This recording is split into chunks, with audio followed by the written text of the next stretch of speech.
ആറ്റൂർ ശ്രീ കാർത്തേനി ഭഗവതി ക്ഷേത്രത്തിൽ ക്ഷേത്ര പുനരുദ്ധാരണ പ്രവർത്തനങ്ങൾ പുരോഗമിക്കുന്നു. പുനരുദ്ധാരണ പ്രവർത്തനങ്ങളിലേക്ക് ഉദാരമായി സംഭാവന ചെയ്തുകൊണ്ട് ഭക്തജനങ്ങളുടെ സഹകരണവും പ്രതീക്ഷിക്കുന്നു. മുള്ളൂർക്കര ഇരുനിലംകോട് മഹാദേവ ക്ഷേത്രത്തിൽ അപൂർവമായി നടത്തുന്ന ചന്ദ്രപൊങ്കാല മഹോത്സവം നടന്നു.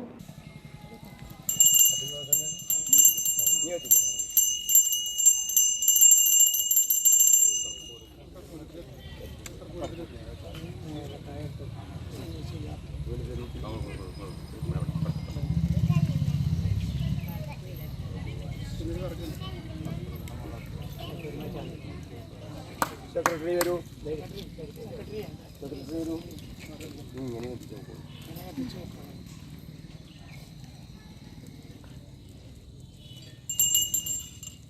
അടുത്ത് വരൂ.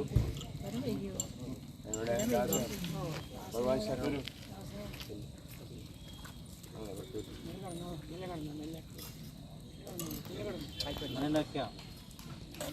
ആ തമ്മിൽ വെച്ചാൽ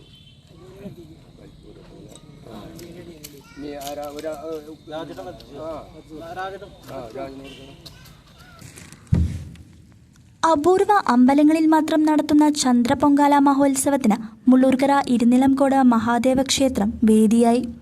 മേടമാസത്തിലെ പൗർണമി നാളിൽ ഉദിച്ചുയരുന്ന ചന്ദ്രനെ കൈകൂപ്പി തൊഴുതതിനു ശേഷമാണ് വൈകിട്ട് 6 മണിക്ക് പൊങ്കാലയ്ക്ക് തുടക്കം കുറിച്ചത്. ക്ഷേത്രശാന്തിക്കാരൻ രാജീവ് പൂജ ചെയ്ത ഭദ്രദീപം വടക്കാഞ്ചേരി ബ്ലോക്ക് പഞ്ചായത്ത് അംഗം അനില വിജിഷ് നിലവിളക്ക് കൊളുത്തി ഭണ്ഡാര അടുപ്പിലേക്ക് തീ പകർന്ന് ഉദ്ഘാടനം ചെയ്തു.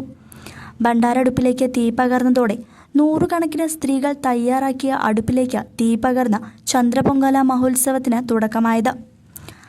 മൺകുടുക്കയിൽ വെള്ളവും ഉണങ്ങലരിയും ഇട്ട് തിളപ്പിച്ച് ആദ്യം വരുന്ന പത പുറത്തുപോയാൽ 1 വർഷത്തെ എല്ലാ പാവങ്ങളും കഴുകിക്കളഞ്ഞു എന്നാണ് ഐതിഹ്യം പറയുന്നത്. ഇതോടെ കൈകൂപ്പി നിന്ന് നാമജപം ഉച്ചത്തിൽ ചൊല്ലും. ശർക്കരയും നെയ്യും മറ്റും സാമഗ്രികൾ വേവിച്ചതിനു ശേഷം വീട്ടിലേക്ക് ഓരോ ഭക്തരും പായസം കൊണ്ടുപോകും. ക്ഷേത്ര സംരക്ഷണ സമിതി president PS Raghavan, secretary MV Devadas, treasurer VK Sivadas, ക്ഷേത്രസമിതി അംഗങ്ങൾ തുടങ്ങിയവർ നേതൃത്വം നൽകി. പങ്കെടുത്ത എല്ലാവർക്കും ക്ഷേത്രത്തിൽ നിന്നും പായസം നൽകിയാണ് ഭക്തരെ പറഞ്ഞയച്ചത്. എല്ലാ കറുത്ത വാവു ദിവസവും ദേവിയെ കാണാൻ വേണ്ടി എഴുന്നള്ളും. ആ സമയത്ത് ഒരാളും അമ്പല പരിസരത്ത് പോവില്ല. അദ്ദേഹം തൊഴുതിറങ്ങുന്നവരെ ആരും ശാന്തിയടക്കം അവിടെ നിന്ന് ഒഴിഞ്ഞു നിൽക്കണം. അപ്പോൾ പാർവതി ഭഗവതിയുടെ പരമഭക്തനായ ഒരു സാധു മനുഷ്യൻ ഇതൊന്നും അറിയാതെ നേരെ രാജാവ് തൊഴാൻ വരുന്നോടത്ത് നിൽക്കുകയാണ്. രാജാവ് അദ്ദേഹത്തെ സഹായിച്ചു.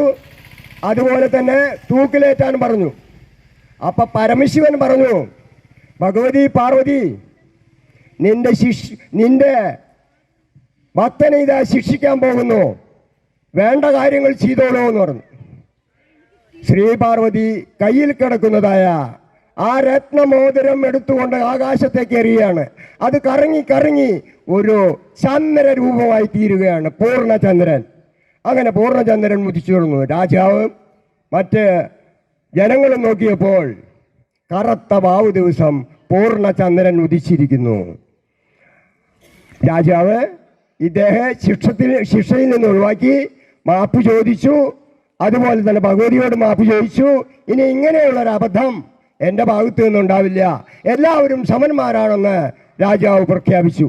അതാണ് ഇതിൻ്റെ പ്രധാനപ്പെട്ട ഒരു കഥ. അത് പല സ്ഥലത്തും പകലാണ് ഇത് ആഘോഷിക്കുന്നത്. ഇവിടെ രാത്രി ആഘോഷിക്കാൻ കാരണം ചന്ദ്രപൊങ്കാല എന്ന് എങ്ങനെ വന്നു എന്ന് പലരും ചോദിക്കുന്നുണ്ട്. ഈ ചന്ദ്രപൊങ്കാലയുടെ രഹസ്യം ഇതാണ്. അത് നമ്മൾ കാലങ്ങളായി ഇവിടെ നടത്തി വരുന്നുണ്ട്. ധാരാളം ഭക്തജനങ്ങൾ വരാറുണ്ട്. എല്ലാവർക്കും ന്യൂസ് ഡെസ്ക് CCV.